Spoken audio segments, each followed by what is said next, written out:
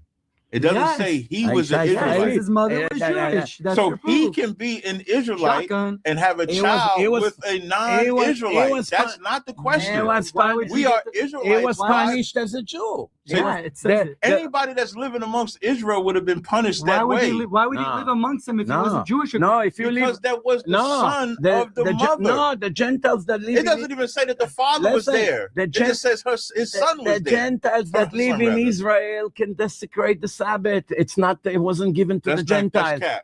That's cap. No, they can't. If you're living in Israel, you have to go by the In rules their of house, Israel. they can do No, whatever and they the want, rules as of long you as they're can't. not idol No, you can't. worshippers. No, you can't. Hey, slow down, Swifty. Before you start watching this video, make sure you thumb up that video. Make sure you put a comment on the video. Make sure you put something on there for the content. I know y'all liking it, and I love y'all for liking it. So make sure you put a like, comment, even share it. Even if your comment is negative, I'm going to rock with it. I'm going to thumb it up. I might even heart it. But go ahead and give a comment. Go ahead and give a like. Go ahead and give a share. Shalom. Is the book wrong or you wrong? Right. You can't pick and choose. So when it comes to our women, I don't think a woman talks too much if she knows what to say. Right. If she knows what to say, she does not talk too much. Right. What about getting struck? Right. Do you believe in striking women? No, I don't believe no woman should get hit. But at the same time, I think a woman should control her mouth. Right. I'll give you two examples that people will resonate with. And it both happened in the elevator. Okay. In one elevator, Ray Rice's wife spit on him. He knocked her out cold.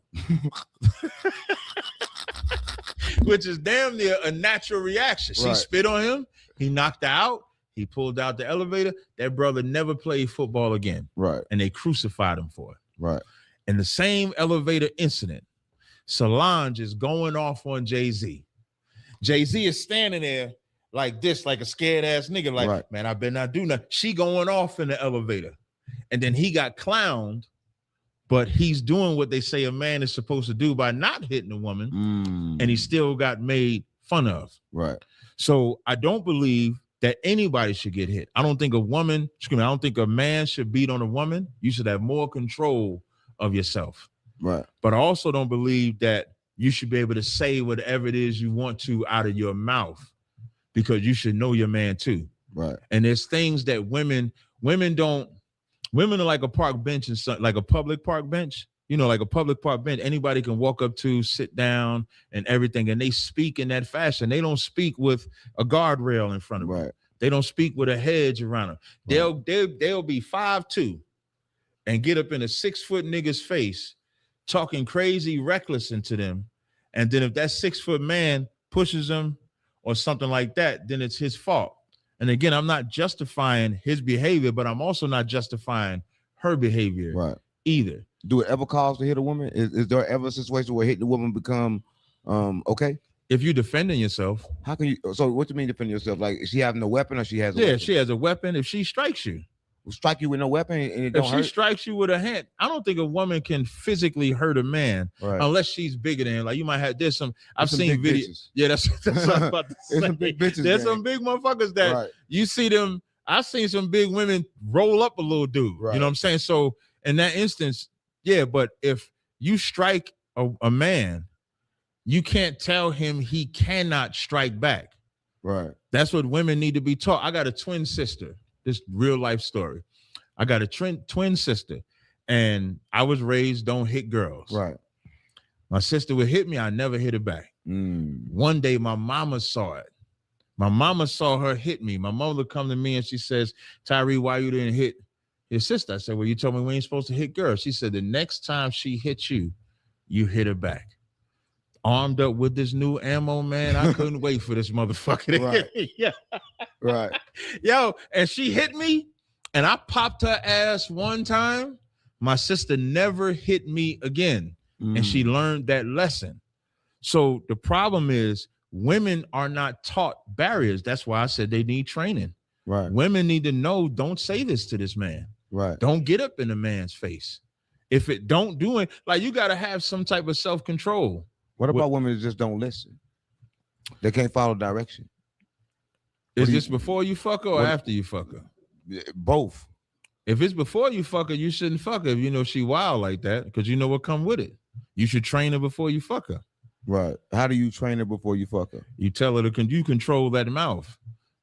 And it's something that you got to constantly work on. Right. If you got enough game, you can control that woman's mouth. I do it all the time. Right. So you had someone with bad mouths that you end up.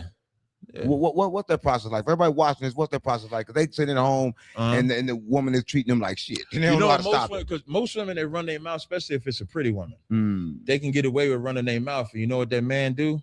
Over time, he's going to plead with her to talk to her again. I'm not going to do that. Me neither. If I'm talking to her and you lie, hey, all right, Lord be with you. I'll talk to you later. And then they'll contact me. And I say, okay, if you can act like this, we can talk. If you can't act like that, we can't talk. Just I'm not going to deal with a woman that's like that. No. So you just talk to her at separate times. When she act like this, you don't talk to her. Yeah. So you don't just shut them off, like don't fuck with them no more. It's just you don't mess with them when they having that low vibration. Yeah, when they having that low vibrational, I'll tell them, I say, I'm not listening to none of this shit. I said, and that's before. Now, does that mean you'll never have to deal with it? Yeah. Does that mean I've never gone back and forth with a woman? No, I have gone back and forth with a woman, but I don't tolerate that mouth. And you got to set them rules of what you won't accept. And the reason why I'm using fuck them first, because just like a woman shouldn't give up that pussy unless she got what she want out of that man first. Because once you give that thing up, you've accepted everything from him. Once you have sex with that woman is loud mouth. You have sex with her while she got that loud mouth. You can't tell her to change. In her mind, shit, you done took this pussy shit. We together now. What you gonna do? Leave? That's the kind. But now, if you tell her, "No, I don't want to deal with you like that," reject her, because women can't take that. You reject that woman and let her know, as beautiful as she is, as fine as that ass might look, and them breasts might look, it's not enough because of your attitude. You give her some rejection, it'll make it be something, because no man has ever really rejected her. They're so used to rejecting women, men. It's crazy you say that. Listen, if you're watching this, they did a study, and the study they did, they said that smacking a person and giving them silence give them the same effect. So what he's saying has value, right? It had a lot of value. Yeah, real talk. But speaking on religion, right? Because you said something about Muslims, but I want to get deep on religion, because a lot of times a lot of people have been following religion and they don't know why they're following religion. Right. Do you follow a religion? No. Why not? Religion, anybody could be that shit. Religion, I think the root word of religion means to subjugate. Right. And so I don't want to be subjugated to anything. Right. I'm an Israelite though. But that's what I am ethnically. Like if I was an Israelite, you would never hear me talk about the Bible. I would throw the Bible away. You hear me talk about the Quran when I'm battling it, but I don't read the Quran. I don't study the Quran. I don't pray to Allah. I would never circle, because that's not my culture. Right. I wouldn't go into African culture because that's not my culture. But religion lets you believe that you can just follow anybody else's culture. Right. And that's what Black people do the most, because we searching for something. We trying to be some type of spiritual. We trying to be connected to the higher beings and authorities and stuff like that. So now, if you ever hear me use I'm religion or religious or something like that, that's me trying to relate to my opponent. Right. Or me trying to relate to the people. But spiritually speaking, I'm an Israelite. Right. Ethnically speaking, I'm an Israelite. Right. Why do you think religion was created? The greatest form of control. You control a man's belief, you control them. You control their God, you control them. Right. If their God, like for us, our God looks like the very man that's oppressing us. And they got that shit down like that.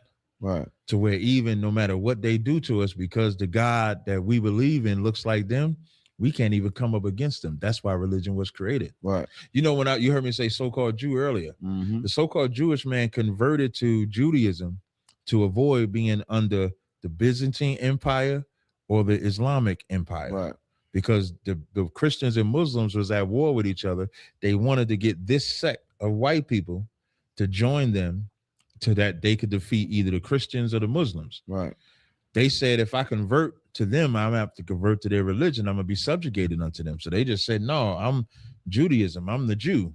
So I don't have to be subject unto neither one of y'all. Right. Because that's what religion creates. Right. When any nation gets conquered by another nation, the first thing they do is impart their belief on them. Right. You can't believe in your God no more. You got to believe in our God. You Right. got to believe in our democracy. You got to believe in our way of life. So it's created to control you forever. Right. That's what religion is You for. said something about the Bible, Mhm. but then you say you're not religious. Right. Don't religious people follow the Bible? No, I don't know no religious people that follow the Bible. What you mean by that? The church, the pastor, they religious, they follow the Bible. Now you just lost me. I was with you until you just said that. What you mean? You got to break that down for people that's I'm watching gonna this. tell you. So, like, the church will tell you God's laws are done away with, except tithes. You got to pay tithe. I don't know no pastor that teaches you don't pay that 10%, but they will all tell you can eat pork, shrimp, crab, lobster. God, Jesus died. He nailed the laws to the cross. That's not in the Bible. You still have, God said the New Testament, he would put our law, he would put his laws in our inward part, in our brain. So you still got to keep the law. They tell you that Joseph didn't have sex with Mary to produce Christ. That's not in the Bible. They'll tell you God don't hate. That's not in the Bible. God hates. So all the things that the church tells you, they're going to tell you Jesus was born December 25th. You know how many different deities was born around that time? Because that's the winter solstice. Right. You got Saturnalia, that mistletoe, when you go Nimrod, I said the mistletoe, the Christmas tree.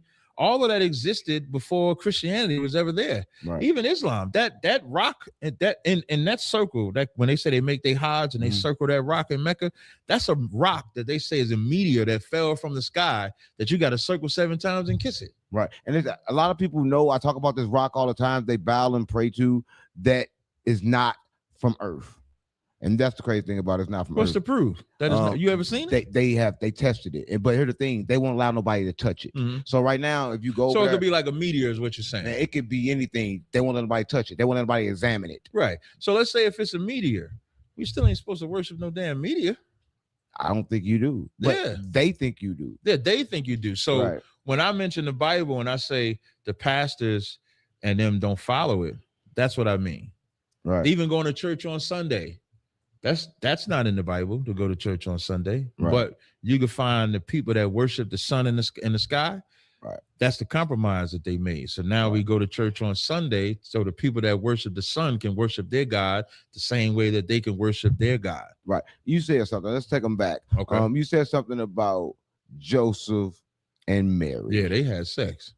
You saying Jesus was not born in immaculate conception? Nah. You know what's crazy? Immaculate conception has nothing to do with Jesus. Immaculate conception it was made up by the Roman Catholic Church, where they say Mary was born sinless. That's what immaculate conception is. Virgin birth is where you're talking about Jesus. But they kicked out the church because they thought she had sex, or for having sex. That's what Which they one say is in the it? Bible, but that's not in the Bible.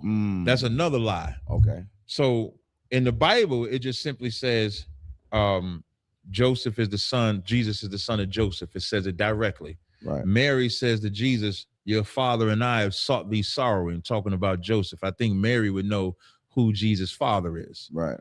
Jesus is called the son, Joseph is called the son of David. So is Jesus, because even the lineages belong to Joseph. They don't belong to Mary. When they want to create the dogma of Jesus being God, Jesus can't be God. They teach if he comes from a man, because they think, and it's crazy because they make it seem like sex is bad. That's why the Roman Catholic Church teach don't have sex unless it's with a little boy. Right. So like the priests can't get married, the nuns can't get married, but they're always having some type of evil ass sex, which lets you know they have a sexual desire. Why not just fulfill that desire? Right. So the Immaculate Conception is about Mary being sinless. The virgin birth is when they try to teach you that Mary never had sex. But in the Bible, a virgin is just a young woman, whether she had sex or not. So if a woman has sex at 17, she's still a virgin because she's young. Right. But if a woman never has sex at 40, you're not calling her a virgin because she's old now. That's what a virgin is in the Israelite culture. Right. So like one last thing, like you and I could never be virgins, because a virgin is also something that you become when a woman gets her cycle. When a woman gets her flower, that's when she becomes a virgin. Like in Luke 2:36 in the Bible, it says Anna married her husband 7 years from her virginity. Meaning 7 years from when she got her flower or her period, that's when she married her husband. So let's say if she got it at 13, 7 years, she's 20, that's when she married her husband. Right. So a girl is not even a virgin until they get their period. Damn. Yeah. That's crazy. So not having sex don't have nothing to do with it. It's just a cycle. It's just a cycle. Because if, like I said, if you 40, like you and I, we could never be virgins. We could just be young men that never had sex. Right. So why did they come up with the immaculate conception? Like why is it a thing? Why can't they just say, yo, Jesus' daddy is Joseph? Because when you look at all the ancient cultures that surrounded Jerusalem at that time, the Greek goddesses had demigods, Roman goddesses had demigods. For those that don't know, a demigod is a god that has a human mother and a god father. And so as they're mixing with these other cultures, they make Jesus the same because they started pushing the narrative of Jesus as God. So as they're pushing Jesus as God, they say, well, how can be God if he got two human parents? Then they would say, no, Joseph was just a stepdaddy. God made Mary pregnant. That's what they'll try to tell So you. they said that. So was Jesus God then? No, Jesus said out of his own mouth in John 20th chapter 17th verse, he says, go to my brethren and tell them I go to my God and your God. I go to my Father and your Father. Jesus said out of his own mouth, he has a God. Right. So why do people worship him as if he is God? Because we want to believe in something that we can see. And it's easier to believe that Jesus is God, because then when it comes to the laws that God tell us to keep, we can break them because the only person that can keep them was God. Right. So did Jesus die for our sins? Yes. How? Because when John 3:16, the scripture most people know, when it says, for God so loved the world, he gave his only begotten son, and whosoever believeth in him shall not perish and have everlasting life. That's only for the children of Israel. So that's not for like a white person, an African, a Chinese person. That's only for Israelite culture. So hold up. So he only died for your sins? Yeah. Well, he died for yours too, because you're I'm Israelite. I'm not Israelite. You definitely Israelite. Well, I ain't got to that point yet. Yeah, you might not have got to that point, but he died for the children of Israel. Like you would represent the lost Israelite. That's what you represent. I mean, I'm crazy. No. Well, okay, yeah, you want to go with crazy too. That's fine. No, but lost in the sense like you don't have your identity that God gave you. I'm just asking the question. So what about, right, if Jesus only died for the black people, that means not black people, Mexicans, Puerto Ricans, Haitians. He died for other people. So Israelite is not a color. No, So explain that. Yeah, so Israelites is not a color because we get a lot of flack because Mexicans are Israelites, Dominicans are Israelites, Guatemalans, Haitians, Panamanians, Jamaicans, Trinidadians, so Native Indians, Seminole Indians, they're all Israelites. It's like everything but the white people. Africans not Israelites. Yeah, and when I'm saying Africans, so on the continent of Africa, you could have some Israelites on the continent. So from a biblical perspective, the ethnic Africans will be called Hamites in the Bible. Right. So when I'm saying Africans are not Israelites, I'm talking about the Hamites, because you got tribes like the Igbo tribe, Ashanti tribe. So you have some of those tribes that we are among. So those of us over there would be them. But Africans are not us. Right. Arabs are not us. Right. East Indians, Chinese, Right. Japanese, Polynesians, Hawaiians, they're not us. Ain't you African American? Well, African American, Jesse Jackson made that shit up in the 80s. Come on, what you mean? So ain't black people from Africa then? We lived in the continent of Africa when we were stolen. That's true. What do you mean stolen and lived in Africa? Everybody think we came from Africa. No, when Israel fell as a state in 70 AD, Rome sacked Jerusalem, burned it to the ground, took all the gold and everything out of there. So you had Israelites that went into Europe, you had Israelites that went into Africa.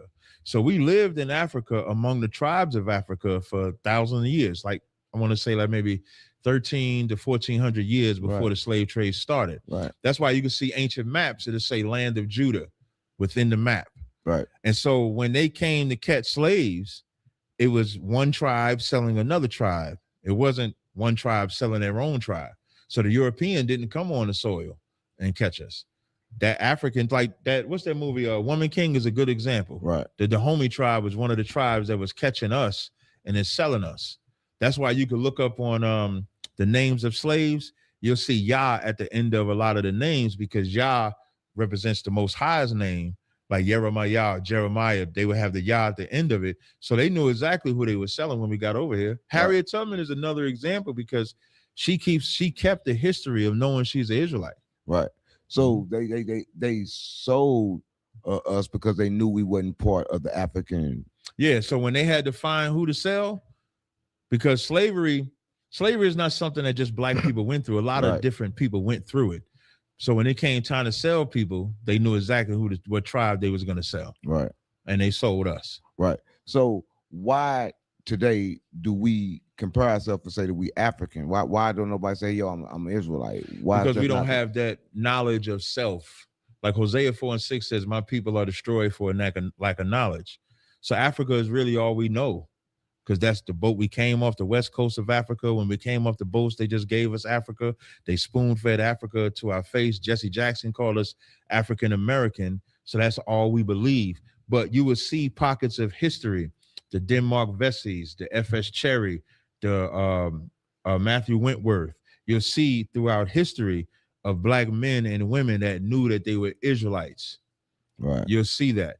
And then now it's getting more popular because more of our people are waking up to who we are. Right. Why would they hide the fact that that don't sit right with me? Why would they hide the fact that someone is Israelite? What kind of power or what do you get from being Israelite? Here's what other nations know about the children of Israel that spiritually will blow your mind is that they know that if they keep us breaking the commandments, then the God that hates iniquity will not be on our side. But the day that we wake up to who we are and keep the commandments, that God will be on our side. So it's important to keep us unidentifiable to each other. That's why we've been black, colored, Afro-American, Negro, and African-American, and now FBA. All of those different identities keeps us from identifying who we are, because once we identify as an Israelite, you got to find out what you did to offend that God, obey that God, and then your life can change. Right. That's crazy. Now we got that. In the beginning, we talked about the names, and he just said and described how we got the names, but he has been saying a lot of things. He has been mentioning different gods. Right. No. Well, the God of Israel is one God. But you saying like people got different gods? Yeah, people do have different gods. So explain that. How was there different gods? I thought it was only one God. Yeah, for me, there's only one God. Well, you said for you, but for the world, is it more? Yeah, I'm about to explain. Okay. So, like for the world, you got a Muslim God. Oh my God! But how many gods is it? To me, it's only one God. But you saying it's different gods? I'm confused. Because I can't control people making fake gods. So I'll say it different. Anybody can create a God. Right. Like what's the money can be a God? Yeah, money can be a God. Nature Boy made himself a God. He in jail. Nature Boy had them shitting in the grass and then walking on it, thinking that that's natural. Rashad Jamal made himself a God. Yeah, who's that? He's in jail too as well. Yeah. They just put a documentary out on him, and they had me in the documentary. So I guess they think I'm the next one to go to jail. I don't know. Yeah, that's what I'm saying. So anybody can make themselves a God. We make people God on habit. Michael Jordan. I'm not God. Yeah, I'm not either. Michael Jordan is made a God. You say anything against Michael Jordan, they will fight you to death. Michael Jackson made a God. That's how easy a God can be made. So back in the days, you had Egyptians had gods, Babylonians had gods, Palestinians had gods, East Indians had gods. The Muslims had a God for every day of the year. You saying these humans? Yeah, these are all humans. So you're saying every God, I'm gonna tell you, every God was a human being first. What do you mean a human being first? Baal was a human being first. Nimrod, human being first. And they did something so great and powerful and was worshipped as a god that when they died, they became deified as a god. But all became deified as a god because he farmed so well. That's why he was a weather god. What do you mean a weather god? Meaning they prayed to Baal to have good weather for their crops to grow. So he was a farmer and knew how to farm, and they made him a god. They would farm like Baal. and they made him a god. That's how Baal became a god. Right. Nimrod became a god. Nimrod was a mighty hunter. Nimrod dies, he becomes a god. His wife said he didn't die. She jumped on his penis and birthed a son, and now this son is Nimrod reincarnated. None of that is true, but they believe it. Right. But all of them start from a human being. A human makes something famous into an idol. So there's one God. There's one God. That's the Most High. So who is the God for the white folks then? If you're saying they're not having the same God that you have. The God of the white folks. Is it a human?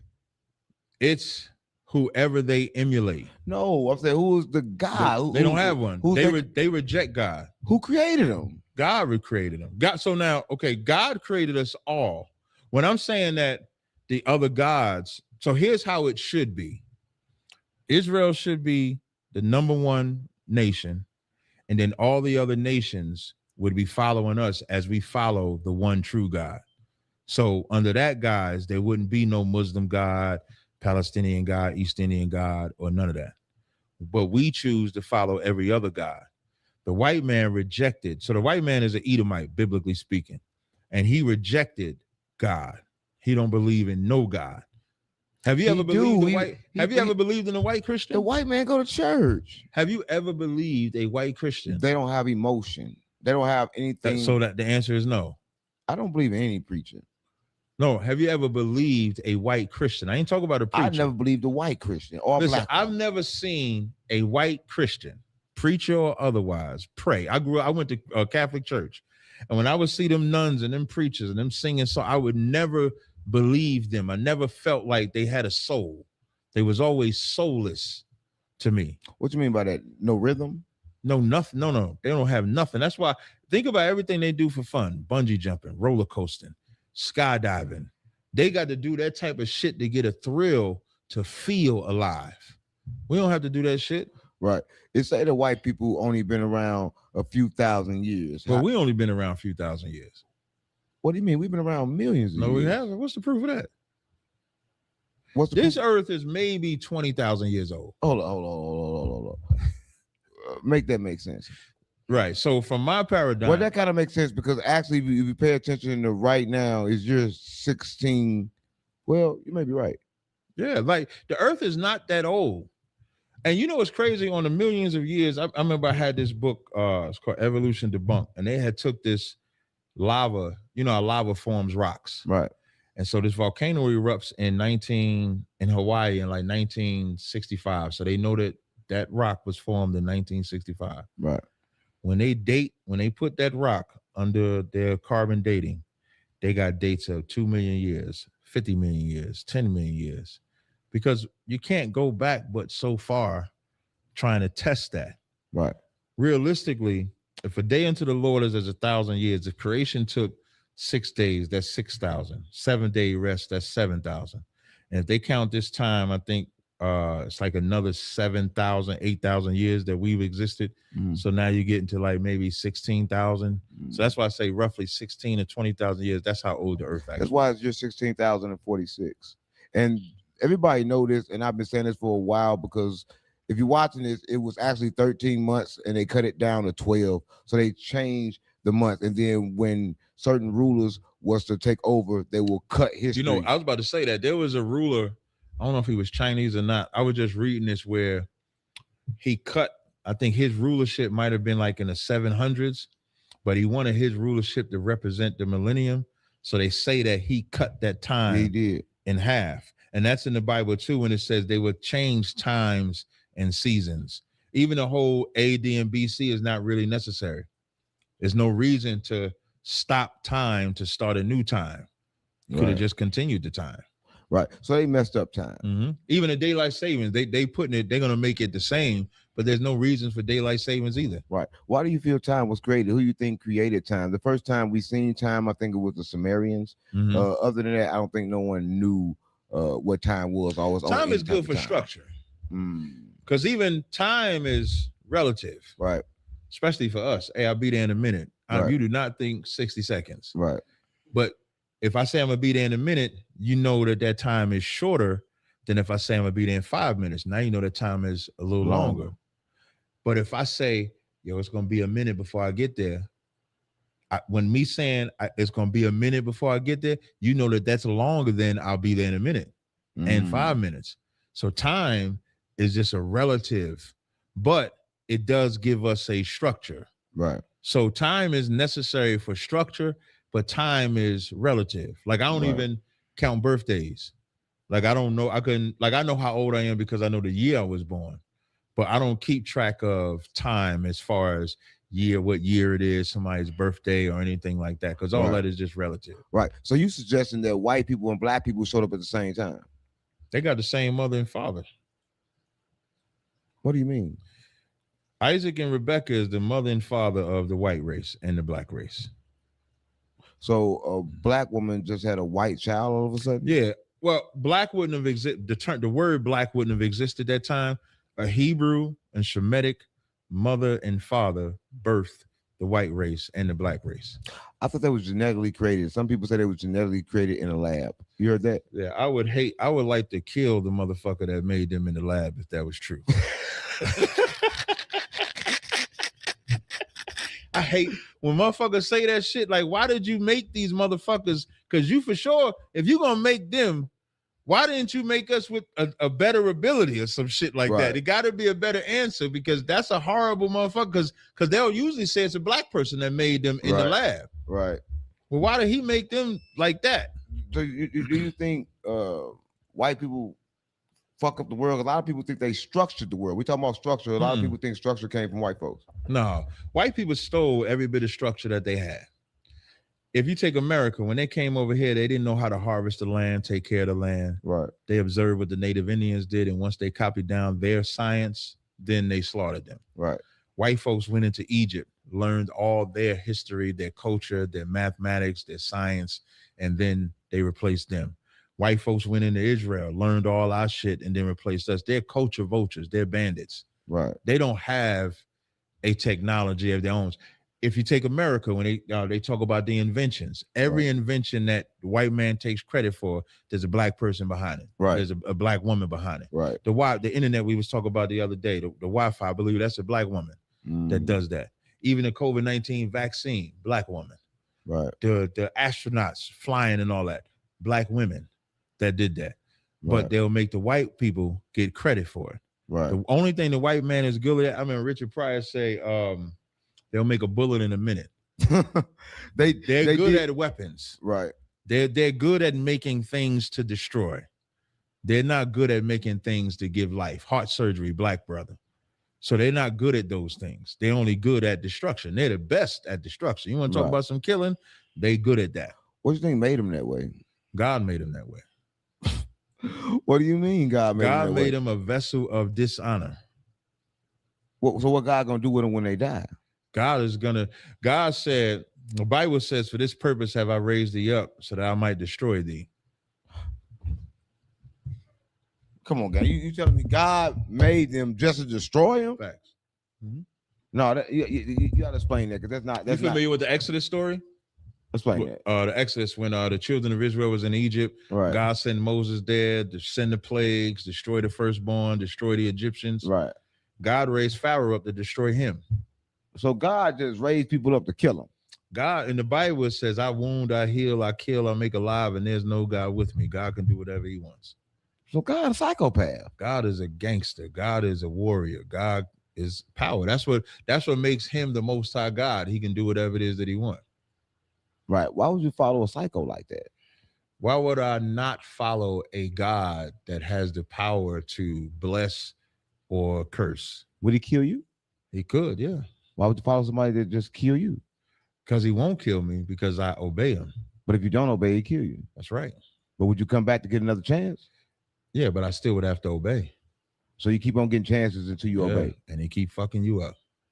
Look at black people. We've been over here in America going through the generation after generation after generation of what they call generational curses. So it's not like he's not fucking you up. He's straightening you up.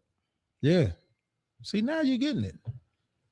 Now you're getting it. No, I'm just following what you're saying. Yeah, because we're in the age of black people, in the age that really, as much as we talk about the white man, is getting to a point where we have enough knowledge that you can't talk about the white man as an excuse anymore. Right. It got to be, This is a point of history, but this is what we need to do. Right. Accountability, Right. compassion. Like we got to take the bull by the horns of our own problems. Like you'll never hear me say the white man has to give us reparations. The white man has to give us land. The white man ain't got to give us shit. Gave you Black History Month. Well, I'm just saying. Did they not? But they hated that shit. But they gave it to you. Yeah, but they gave it to us on the shortest month. But what I mean is, in our neighborhoods, I always say this, right? Our neighborhoods are not poor, even though they look poor. Right. I know they're not poor because drug dealers make millions of dollars a year in the Black neighborhoods. Make it make sense then. We just spend our money on drugs, whores, whatever other vice we may have. If we pulled our resources together and invested in ourselves, we wouldn't have to ask the white man for shit. Speaking of that, if you know about the project, if you're watching this, before they made the project, they did an experiment. They did experiments with rats, right?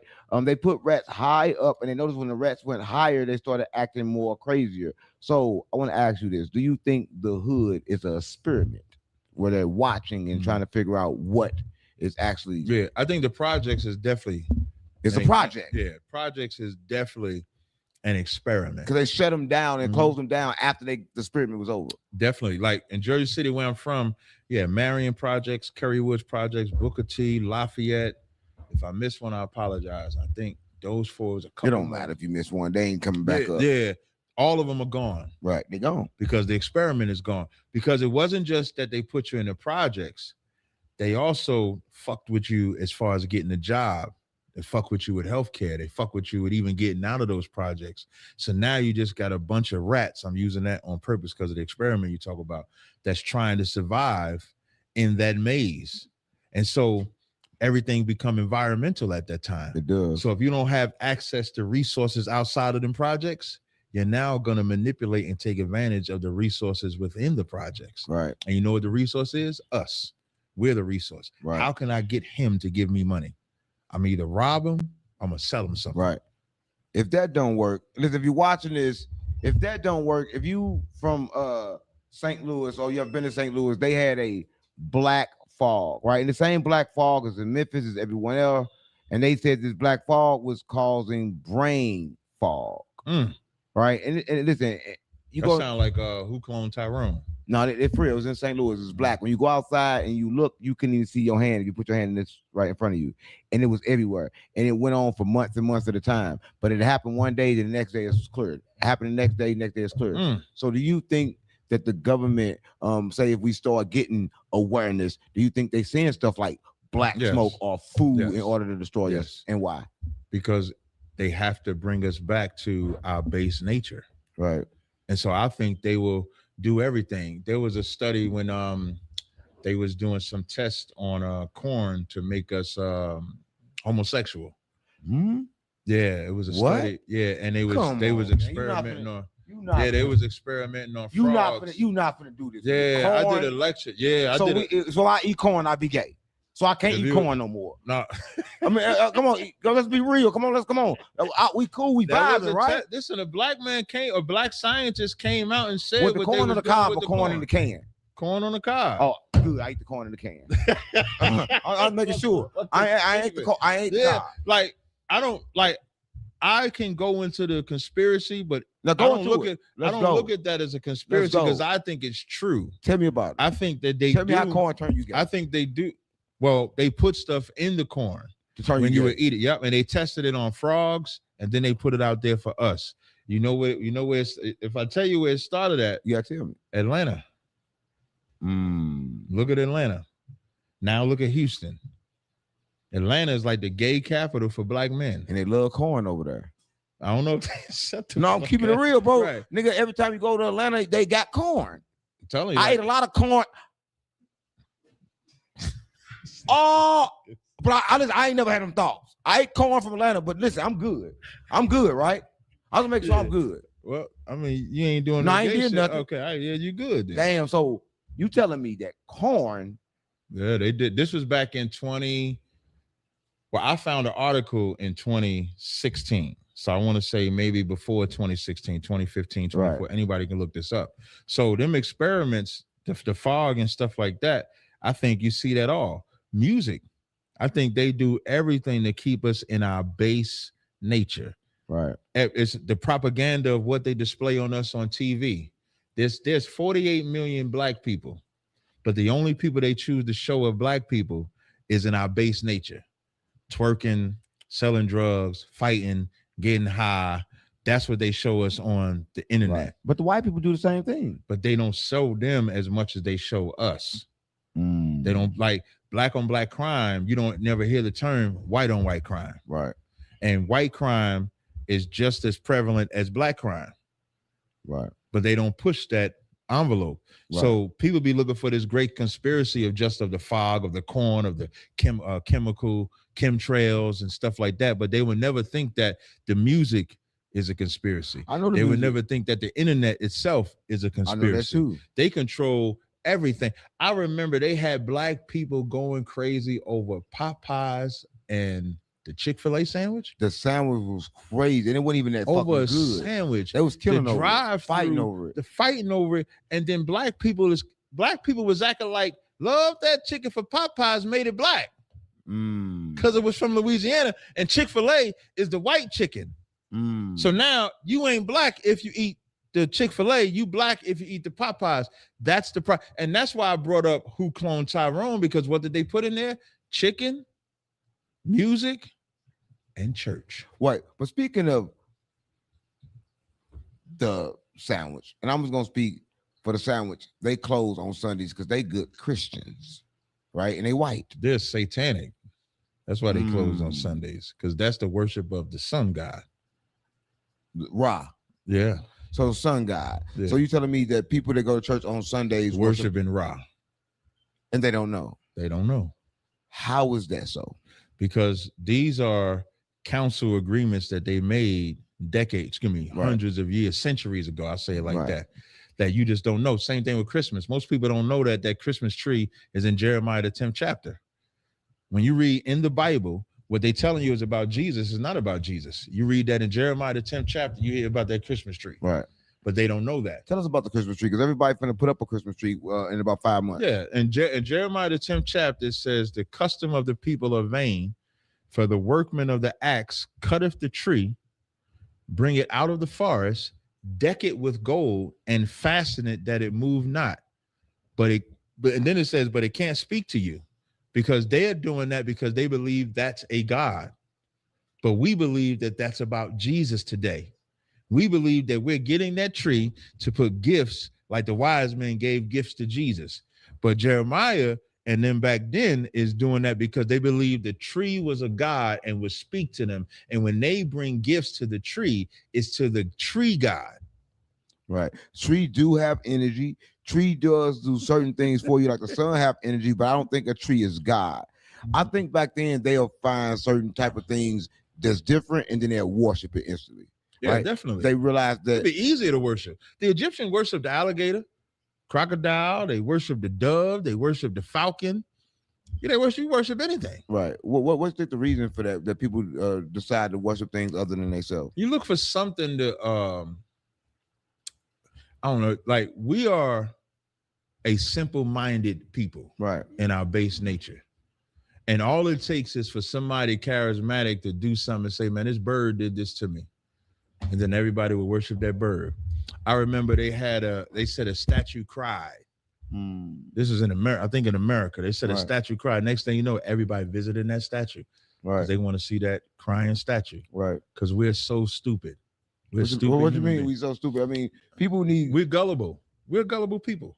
Right. You saying people in general or people as in black people? Yeah, we believe in we want to believe in something outside of ourselves, and we believe if I believe in this, it'll change my life. People in general or black people? Well, I was talking about people in general. Right. Like, because what I'm talking about now is not a black person thing. So all people are being controlled right now. Like that crescent moon and star, the reason why the Muslims worship that, because they were night travelers. And so that moon was the light that they would use at night. So they needed that moon to shine at all times. So they would worship that moon. That's how they began to worship the moon. Right. But people don't know this. Or do you think that the reason for for them not knowing it is so they can keep it secret. They want to keep it secret. Yeah, and it's like, oh yeah, that's how it started, but that's not what we believe in now. It's different now. They'll say the tradition has changed. Right. It was born in this type of murder, like Valentine's Day was born from Lou Priscilla and his lover. They would cut the hearts out of, when they would go to war, they would cut the hearts out and give it to each other. That's how Valentine's Day started. Right. Yeah, I knew that. And crazy, if you're watching this, I was actually born on Valentine's Day. Mhm. So it's kind of crazy because if you're born on Valentine's Day, I never had to get nobody no gift. That was my birthday. So I'm like, it's all good. I'm keeping it real. So I never gave nobody shit on Valentine's Day. Right. And I always knew that story too. Yeah, but now when you tell somebody that, okay, yeah, but that was then, but it's different now. You got this naked boy floating around stabbing people in the heart and shit like that. And then I think the history around that is demonic. So we just believe based off the lies that they tell us today. Right. So that's what we do. It looked like we following a whole lot of Bullshit. demonic things that was passed on to us. Yes. Right. Do that stop us from, becoming who we are or going to the heaven? Is there a heaven for us? Yeah. It stops us from establishing heaven. What do you mean establish heaven? Heaven ain't a place to go after you die? Heaven's supposed to be, the Bible says the kingdom of heaven is within you. You're supposed to establish heaven right here. But heaven has to be a body. It has to be a mass. It can't just be you. That's not heaven if it's just you. Heaven is the experience of the whole environment that you're around. That can only come about if that environment is on one accord. And you have to be on that one accord. America was on one accord when they was enslaving us. They established their heaven. They had it. And they fought to get it. We don't think to fight and get that heaven. And I'm not talking about to harm no white people or anything like that. But if your block is fucked up, you would call that hell. Our blocks are hell. Right. Like you mentioned in St. Louis, right? That's where you're from? I'm from Jersey City. My blocks was hell. But I contributed to the hell. Right. Selling drugs, hanging out, doing all type of shit like that, fighting, getting in all type of shit. Now, if I wanted to establish heaven on my block, drugs have to stop. Violence has to stop. We have to change that environment where kids can play. Right. So that's how you actually establish heaven. So that's heaven on earth. What about you don't die and go to when you die, you sleep. What do you mean you sleep? Meaning you go black. When you die, when you die, your spirit separates from your physical. That flesh goes into the ground and decays. That spirit goes up to the Most High until it's time for you to be back here. What do you mean time to get reincarnated? Yeah. So when you see a baby born, that's an old spirit attached to a new flesh. Right. So there's no after you die, you go on. You just come back. You to ain't another going. body. Yeah, you come back to another. Whether it's instant, whether it take years, that's up to the Most High. But that's the cycle of life. So do you forget? Yeah, because nobody has remembrance of your former life. That's what the Bible says. So what's the purpose? The purpose is to start over again and see what you do this time to get your shit together. So what if you get it right? If I wish we would get it right. You know what getting it right looks like? You said nobody would never get it right. This will go on forever? No, I'm not saying we won't. I'm saying we will get it right. But what happened when we get it right? What happened We then? rule. There is no drugs no more. There is no abortions. There is no gays. There is no hallucinogens. There is no molesting. What about death? Death is always going to happen. But so it won't what's the purpose? I'm gonna tell you the difference. We always hear the stories about the kids dying at like this young brother got shot by a black woman, 20 years old. Right. That stops. Right. That's what stops. Now you're dying at 100, 102. If someone lives to be 90 years old and they pass away, you're not crying for them. If you do shed a tear, it's a good memory. Right. Because you feel they lived a good life at 90. They had enough life. Exactly. But if they're dying at 20, we're like, damn, he had so much life in him. Why did he go away? Why did this happen to him? But if that's the death that goes away. It's not meant for us to live forever. But if the point is just die and come back and forget, then what's the point of life? That's the cycle of life. The cycle of life is before you die, you have children, they carry your name, and then you're born through those same children. That's the cycle of life. So you come back to the same bloodline. Yep. So we was black today, we was always black. So you keep coming back to the same bloodline over and over again to push your bloodline forward. That's right. So is there ever an ending? No. There'll never be a time that there's not this earth here and humans here. Right. And it'd be the same humans here. Yeah. So the same humans here is the same humans that was created. Yep. But we just don't know. Yes. But some people say that they do know. Is it a way that people can know? Because some people say, yo, I can remember my past lives. Me, I can remember my past lives. Yeah, I would have to see what you mean, and there's no way for me to verify that. Glimpses of, I can remember things that I know didn't happen as reality because it's different times where I can appear to be older or I can appear to be younger, and I know it's real. Maybe it's a vision you're seeing. Yeah, a vision. Yeah, you can get anybody can get a vision or prophecy about themselves or others, and that could be a vision or prophecy. Right. Doesn't mean it happened in the former life. It could be something that's going to happen in the future. Right. So there's no way to know. So what keep you calm knowing that you're gonna die one day and you're just gonna forget? Because all of this life right now that you just live doesn't matter.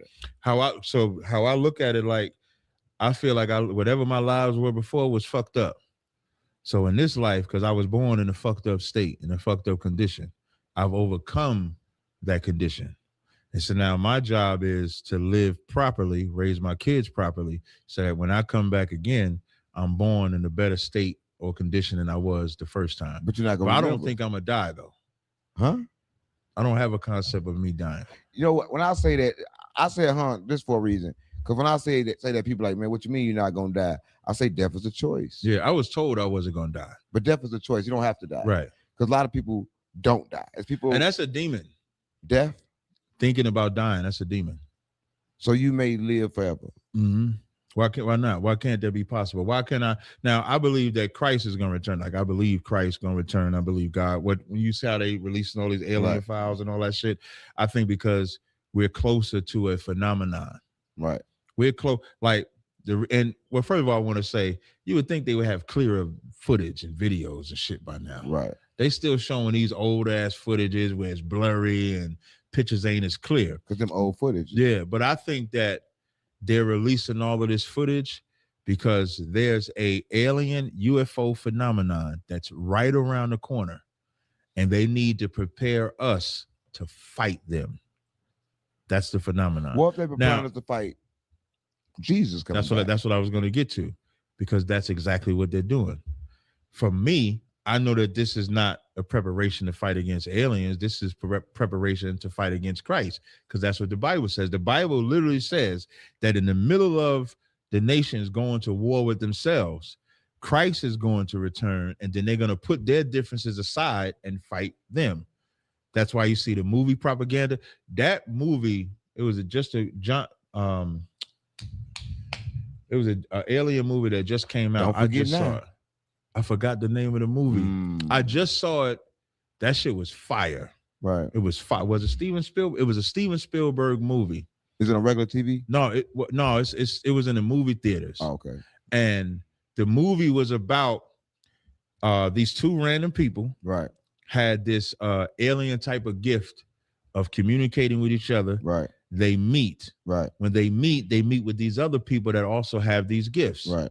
And then the truth comes out about how the government has had these aliens in captivity. One alien escaped. Right. When that alien escapes, he's now presenting to the whole world. They're in the whole news media, releasing all the alien footage, showing all of this shit right here. And then it cuts off right when the alien is about to speak and deliver its message. Right. It's a beautiful movie. I thought it was an excellent movie.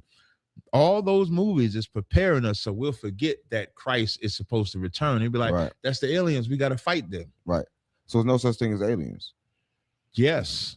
I just wouldn't call them an alien. What would you call them? I would call them Christ. I would call them the angels. I would call them Michael. I would call them Gabriel. I would call them Raphael, Allah, Uriel. Those are the biblical names that are attributed to the aliens. That's what I would call them. That's what we're seeing. Yeah, that's what you're seeing. So when we see those, we're seeing biblical figures. Yes. And what is the purpose of them seeing us? Now, I don't know if that's some of that technology, I think, is the white man's technology, creating spaceships that look like what they describe in the Bible. On purpose. Yeah. But when you see the ones where they're shooting down something, that's one of the angels doing that, shooting down something. So you're saying they're duplicating stuff to get the people for a scare, and some of the stuff is real. Just watch. In a year or two, just watch. They're not the government never releases things by accident. Right. And their willingness to release all this UFO shit is not by accident. It's on purpose. Right. Trump said that he released it because Obama said something about it first. He said he didn't want to release it, but since Obama said it, Obama the one that broke national Yeah, they security. all work together though. Obama, Trump, Biden, Gore, Bush, Clinton, all of them work together. They all related. Yeah, they all related. You know that's crazy how every president is related. They don't talk about that. Nobody talks so about that. it cannot be an election. Election got to be cannot. rigged. And the play is Democrat and Republican. That's the play. Right. The play is like when black people say, you know, the Republicans was formed to fight against the Democrats, which is true. Right. It was all Democrat. The Republicans formed to fight against slavery. But what is also true is that it's the same government still, though.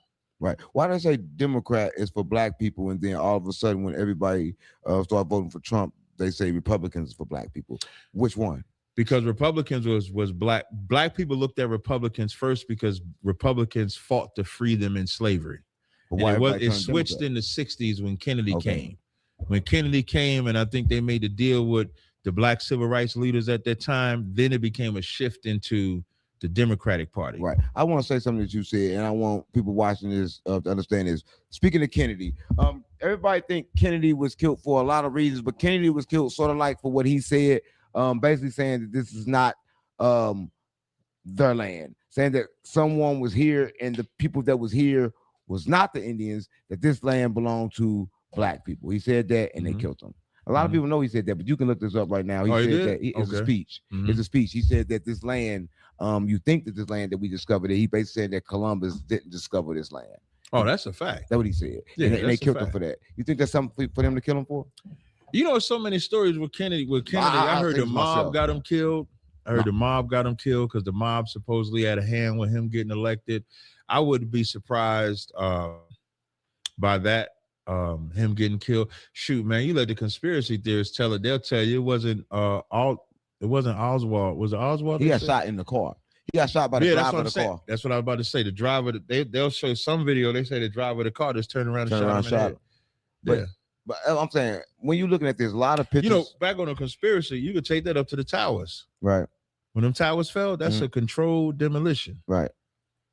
But they just giving us AI. I want people watching to understand that we just getting AI. And right now, if you're looking at your iPhone 17, if you think that the 20 is not ready, you're crazy. So a lot of times we getting this AI technology where they can change pictures. Do you think that they just now doing it now, or a lot of pictures have been changed that we got now? I think it's just what we have now, what the CIA, NASA, FBI, what they have is far outweighs us. They release it to us in increments. Right. Almost like that movie, The Elementals, where they wouldn't release certain weaponry to humanity because they said they didn't want them to develop too fast. Right. They release shit to us by increments. That 4G increment, the 5G increment. They're almost up at 6. All of that stuff is just incremental release, but they're utilizing it already. Right. I want to say something before we get too forward from the subject, because it's kind of like still pondering in my head. Die, come back. Me personally, I believe in reincarnation. I know there's a reincarnation, but I also know that there's no out of here. But a lot of people There's no what out of here. It's only exactly what you said. You die, come back, die, come back, die, come back, die, forever. come back. Yep. But a lot of people want it to be a heaven or want it to be a hell. Right. Why was these things created? They was created for us specific. Most people that believe in a physical heaven and hell in America, our people believe that because that's how hard slavery was. Right. All their songs would be like, when I die, hallelujah, by and by, I'll fly away. When I can't wait to see the Lord. It would always be about death because this life was that hard. And hell was for the white man. Like, even when I call the white man. So hell was created for the white man. No. What I mean is black people when we call the white man the devil, they had a good book called When I Was a Slave, where reporters was going to slaves and getting stories from them. Them black slaves was calling the white man the devil. Right. And was praying for them to go into hell. Right. And I'm gonna tell you something. The white man is more savage than what they say hell is. When you think about what they say hell is, it's a white man in a pitchfork, you're on fire, you're getting tormented. But I've heard stories of the white man hanging women upside down, cutting the babies out. I've heard of white men putting babies and letting alligators eat them for alligator bait. I've heard of white men putting us in cauldrons, burning us, putting oil on us, tar and feathering us, eating us, buck breaking us. And you telling me there's a Satan that's worse than that? I don't think it's butt breaking us. I don't think nothing worse than getting your butt. Yeah, I don't. So for us, we didn't believe that I think we didn't believe it was possible for us to get into that hell, but we was taught that if we be good to this white man in this plane, we would go to a greater place. Right. So in origin, just think about when we were talking about earlier with the Christmas origin and stuff like that. So in origin, we only believed in that because we thought that that was better than oppression. Right. But in today's time, it's just mental training. Right. And we have to understand you have to be willing to take and make your heaven. Right. Why you got to die and go to some place called heaven? All right. So how do one prepare for death then? If it's like, okay, cool. I don't prepare for death. I prepare for life. If I obey the commandments, I prepare for life. Right. We preparing for death every day. Every day we out there living how we want to live, doing what we want to do. We are preparing for death. Right. When you actually obeying and keeping the commandments, you're preparing for life, because keeping the commandments, you avoid things that are for death. Right. So how do you avoid things? A lot of people watching this, it's something called muscle memory, right? Mm-hmm. They're doing things and they don't know that they're doing it. So how can you avoid to stop from doing things that you don't know that you're doing, that you have no awareness that you're doing it? When I wanted to be a good drug dealer, I had to watch drug dealers. I had to watch where they stashed it. I had to watch where they hid it on their person. Right. So how they hid it under their ball sack. I had to watch that. Not literally watching them in their balls, but seeing them stuff it down there. How they do it. System and how they doing it. Putting it under the car tire, hiding it in the alleyway. I had to follow those things. I had to train myself to be a good drug dealer. So was you good? I thought I was a horrible drug dealer. So the training didn't even work then. No, the reason why I say that because I won't say I was super duper successful. I was horrible too. I kept giving my dope away. Yeah, I wasn't successful at it, and I'm glad. So I was not a good drug dealer, but the reason why I'm glad about that, because successful drug dealers are either dead or in jail. I was in and out. I usually give the drugs away. All they gotta do is beg. For real, like damn, I got it. My struggle was my daddy was a dope fiend, so I was selling shit, but then my conscience would kick in like, damn, my dad was gone. So I would have that type of conscience with it. So my point is saying that is the way you learn to be good at evil is you get up under evil men. So the only way to learn to be good or how to prepare for a good life, you have to get up under good men. You have to follow somebody that's actually living alternatively than what you are, and then it will become muscle memory. Right. Like if we used to go into the club and hanging out, if you used to robbing, you got to put the gun up. You got to learn discipline. You got to stop selling drugs. You got to stop getting high. So maybe you can't smoke 20 cigarettes a day. You might have to lessen that. You might have to lower that. So the same way you trained yourself to have such a strong condition where one blunt might have got you on the floor. Now you can smoke 12. That's how I feel. So now you got to condition yourself and wean yourself off. Everything comes with training. Right. So go down. Now you flip that back to what we was talking about earlier when I said women have to be trained. We got to be trained too. Right. Because everything is training. You trained yourself to have that high tolerance. You trained yourself to follow these methods to be a drug dealer, to be a robber, to be a thief, to be this, to be a gang member. Now you got to train yourself to be something different.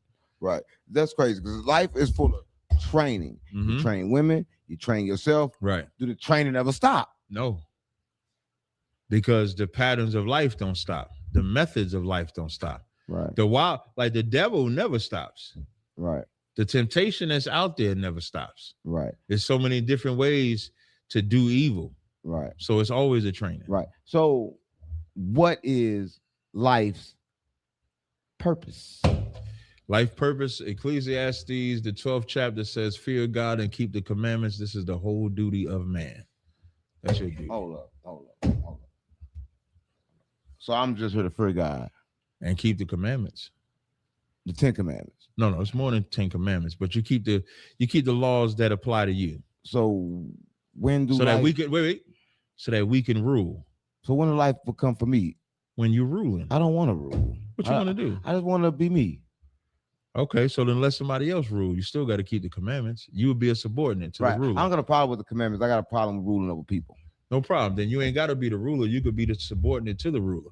So you may be like the supervisor. Right. But then you got the president. Right. Or you got the king, or you got the captain, or you got the general. You got that. Right. Yeah. So before we get out of here, I want to know this. For people that's watching this and that have said and watched this whole interview, right? And they still kind of like, I don't know. Mm-hmm. What would you tell them to convince them that there actually are Hebrew Israelites? Well, not Hebrew, because you taught me about that. Yeah, Israelites. Just Israelites is fine. But I don't have an issue with Hebrew Israelite. I'm never going to say, hey, don't call me that. Right. Right. Here's what I'll tell you. For my people, for Blacks, Latinos, and Native Indians, Deuteronomy, the 28th chapter, it tells you that if you keep the commandments, we will be above all nations. We'll be blessed in the city. We will be blessed in our jobs. Our children will be blessed. Our health will be blessed. And then in verse 15, it says, if we break these commandments, we would be cursed in the city. We'd be cursed in the field, which is our jobs. We would hate our brother. We would hate our wives. We would hate our husbands. We would hate our children. We would have a nation from afar rule over us. We would worship gods that we don't even know. That's happening now. That's us. Because we are the Israelites that were told not to break these commandments. Wow. And that's in the Bible. And the last verse, verse 68, says that ye shall be brought into Egypt again with ships, and ye shall be sold for bond to your enemies for bondmen and bondwomen, and no man shall buy you. That word Egypt means bondage. And we were brought over here on ships, sold to our enemies for bondmen and bondwomen, and we have not been redeemed or saved yet. That's crazy. Listen, this is one of the episodes where you got me thinking, right? I can't say I'm Israelite yet. Yeah. But a lot of people probably have converted, because as I look and see, I know I'm not black. I know I'm not a nigga. I'm not black either. I know I'm not colored. I know I'm not from Africa. Right. Right. These are the things that I know. Some just telling me, yo, that ain't right. Right. Right. So your information is needed, right? But listen, for the people that's watching this, how do they get in contact with you? Because they may want to join your school, or they may want to get more information on Israelites. On Instagram, Facebook, YouTube, Twitter, TikTok, I'm Tazaryach. If you just search up Tazaryach, can't nobody spell that. I was about to spell it. See? Yeah. Get nobody spell Tazaryach. That's Tazaryach. You can hit me up. I answer all messages that you send, and I can always send you a number to a school in your zone, because we got schools across planet Earth, man. Right. We'll take care of you. Right. For all the women that's trying to get trained, how many wives you got? The internet says 47. I don't have 47 though. That's what the internet say. How many you got? I don't say, because I like that the internet. So do you got around 40? No. I don't have more than 10. I don't have double digits. Have you ever had double digits? No. Okay. No. Are you accepting applications? I mean, if the right woman can convince me to train her, maybe. So would you, for this, I just want to know this, would you leave all your women for one woman? No. Because if I take that woman, I wouldn't want a woman to think that she has that type of power to make me leave the other women, because then I'm not doing that of myself. I'm doing that for this woman. So you ain't leaving none of them? No. Not for one woman, no. But you'll leave them and get more women? Yeah. That's crazy. That's a life there. That's a life there. I'm telling you, listen. I'm trying to bring you to this life, man. Come on over. Listen, if you watch this episode, this one of the episodes where you're like, damn, I can have all them wives. I want to be an Israelite. Because if you be a Muslim, you only can have But 5. you can't leave them, though. What do you mean you can't leave them? You can't leave the women, though. You got to stay with them. So when you marry, you stuck? Yeah. When you have sex with them. If you just talking to him and you leave him, that's good. Once you put your dick in him. So once you fuck him, so how long you stuck with him? Like, do you fuck him and not fuck him for a week and then you good? Like, when do that stop? No, for real. It don't. So once you fuck him, you stuck with him forever? Yeah. Yeah. So you can never leave him? Nope. Be careful. Choose wisely. That's why women should think about who they have. You know, like a woman wasn't meant to have like 10 sex partners, 20 sex partners, and all that shit. Like, that's why she's so fucked up in the head. Because when you say train, she think about all the other 20 niggas they couldn't train, and now you the 21st nigga think you're gonna train her. She got them 20 niggas brain. That sounds deep as fuck. I'm overthinking, like, yeah. Wow. Yeah. That's crazy. Yeah. Life is fucked up. But pussy's still good. Listen, if you just watched this episode, please like, share, and subscribe. Right? Streets Unplugged. You know we gotta plug Streets in because right. Streets ain't been plugged in a while. I swear to God, my mama, stop playing with me. Stop playing with me. Yeah. Just when you thought there was no hope for humanity, he's here with love, peace, and he is not to be played with on his mama, Dr.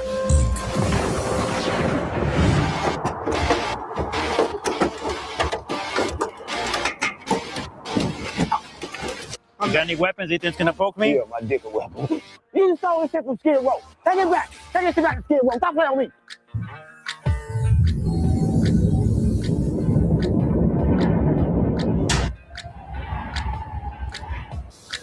She says he's tall. How tall? When he's ugly. How ugly? She said he's black. How black? What's the matter with you? Yeah. Oh, shit. Wow. Yes, yes. You guys ready? Stand up right there. Okay. Nice. Oh, you touched her titty. No, sir. I saw you touch her titty, nigga. Your wife getting fucked right now. Shut up. Come on. You know what? I think I'm gonna take. No, women been enslaved.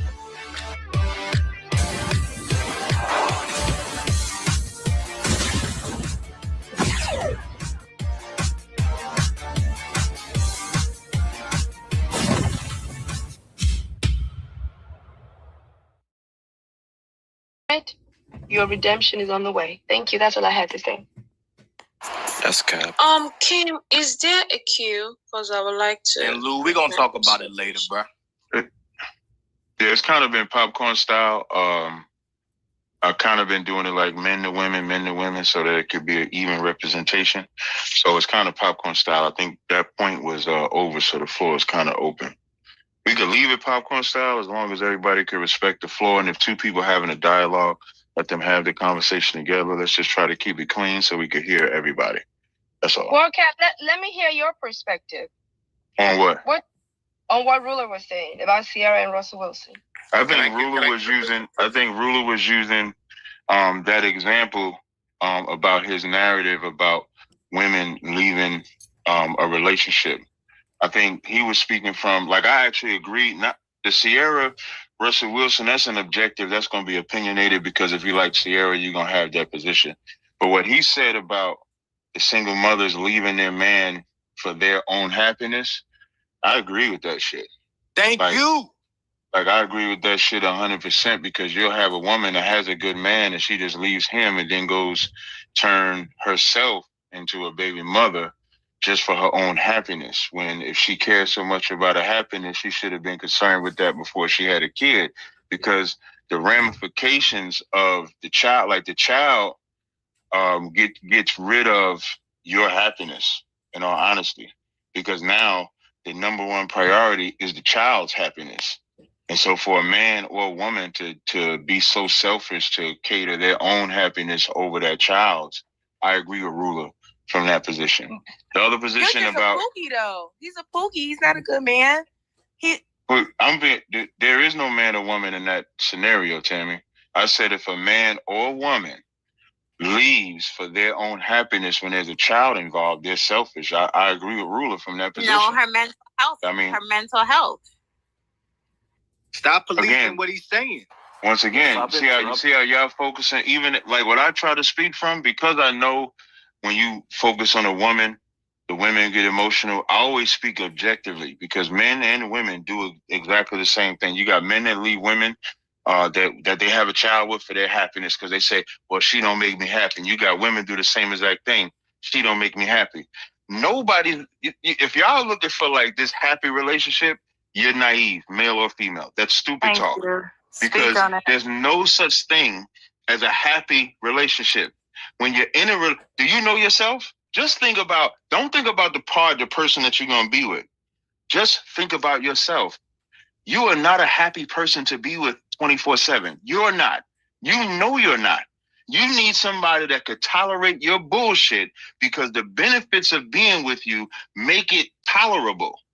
So when you get in that relationship with an individual, you're going to say, my good outweighs my bad. Yeah, I might have a little attitude. I might be a little this. I might need work here. I might need work there. But these other qualities make that tolerable. So that way, when you have those unhappy moments, you establish a foundation in your relationship where you can communicate. But there's no relationship that lasts 2 years without having to deal with a problem or two. 10 years without having to deal with a damn hurricane. 20 years, you done dealt with Category 5, Katrinas, all kind of shit. But the fact that you're staying together is what you're supposed to do. So happy is a utopia that men and women create and use it as an excuse to just go fuck somebody else. I yield. Thank you. Facts, brother. Thank you. Facts. Amen. Got Captain Tazaryach on the stage. Captain Tazaryach, you good, man? Why you unfollow the club? Oh, he unfollowed the club? Damn. Yeah, you got a pink ticket, man. That fucked me up when I saw that. Cap, what's going on, Cap? Hold on a second. I don't know what that's about that. Cap, I know y'all had me blocked. It took your I know thumb y'all to had do me that. blocked. That probably was Zine, bro. I know y'all. Now you know I y'all. know I couldn't see the. I couldn't see the. Remember why I texted you like a while ago saying I back couldn't. to the room 100 times. Yeah, but I don't see the room. I'm just saying I don't see the room all the time. I don't know what y'all. That was Zine. See, Zine got caught and he ain't been over here in about a month, so a couple weeks. Had to be Zine. He the only one hate your guts. You know, he African. When you said you wouldn't feed the African kid, he took that shit personal. He did. Yeah, I rejoined the house. I didn't know I wasn't in the house. Yeah, that Zine took that personal. Whatever Nigga, you knew you went in there, nigga. You had to go in there and leave. No, I'm dead ass. I didn't know I wasn't in the house. I just rejoined them. What did you say? Whatever you said about the African kids. That day you asked me about the Africans, and I was like, "Nah, we don't fuck with Africans either." No, but fucking with Africans is one thing. All right, that's cool. All right, nigga, don't fuck with cool.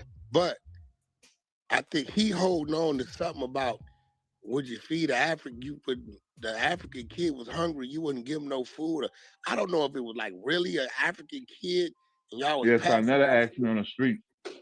Sarnetta had an African kid standing next to him, and he was like, "This is my brother. So you telling me if he came to y'all cookout, you wouldn't feed him?" And I said, "No, I wouldn't feed him." Oh, that's what it is.